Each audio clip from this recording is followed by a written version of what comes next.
Hello దోస్తులు, night డిన్నర్లోకి ఏం curry లేదు. మా ఆయనకి 2 గుడ్లు తీసుకురా అని చెప్తే నేను ఇక్కడ లేను, బయట ఉన్నా అని చెప్పి, సరే ఈరోజు థర్స్డే కదా మరి మార్కెట్కు ఏమన్నా తీసుకురా అంటే లేదు మంగళవారం మార్కెట్ కోదాం, నేను బిజీ ఉన్నా అని చెప్తే సరే అని ఇక టమాటా రైస్ కోసం ఉల్లిగడ్డలు కట్ చేసి, నన్నే వస్తావా నీ కళ్ళు మండిపిస్తా అన్నట్టు మండిపిస్తున్నాయి. కళ్ళు ఫుల్ కళ్ళ నిండా నీళ్ళు అన్నమాట. కళ్ళని దూడ్చుకుంటూ ఉల్లిగడ్డలను అయితే కట్ చేస్తున్నాయి. ఇక 3 టమాటాలు అయితే తీసుకున్నా, కూడా చిన్న చిన్నగా కట్ చేసేసుకున్నా. పిల్లలకి ఏదైనా రైస్ చేస్తే మసాలా టేస్ట్ రావాలి, ఇక అందుకే సాజీలు అయితే తీసుకున్నా.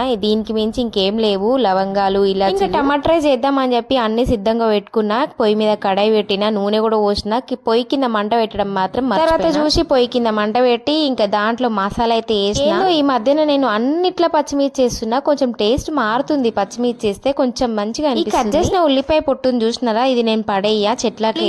కొంచెం వేగినాక అల్లిమిల్లిగడ్డ పేస్ట్ వేసుకోవాలి, తర్వాత కొంచెం పసుపు వేసుకోవాలి, తర్వాత టమాటాలు వేసుకోవాలి, కొంచెం కారం, ఉప్పు, ఇంకా ధనియాల పొడి, ఇంకా ఏం పౌడర్లు ఉంటే ఆ పౌడర్లు వేసి, నా దగ్గర ఉన్న పౌడర్లు అన్ని వేసేసినాను. దీని ఇప్పుడు ఏం లేదు, అటు ఇటు కలిపి చేసేపు మూత పెట్టి పక్కకు 5 నిమిషాలు వంటబడిన క్లీన్ చేసుకునే లోపు ఇది మంచిగా ఉడికిపోతుంది. చూసిరా, ఖాళీ ఉండక ఇట్లా నీట్ గా క్లీన్ గా వేసేసుకున్నాను అనమాట. అది మంచిగా ఉడికిపోయింది. మంచిగా మెత్తగా ఉడకాలన్నమాట టమాటాలు. ఉడికిన తర్వాత మనం వేడిగా వండుకున్న అన్నం ఉంది కదా, అన్నం తీసి దాంట్లో వేసేసేయాలి. రైస్ వేసుకుంటామని తెలిసినప్పుడు మెత్తగా ఉడకబెట్టొద్దు, రైస్ ని కొంచెం పలుకుగానే వంపాలి.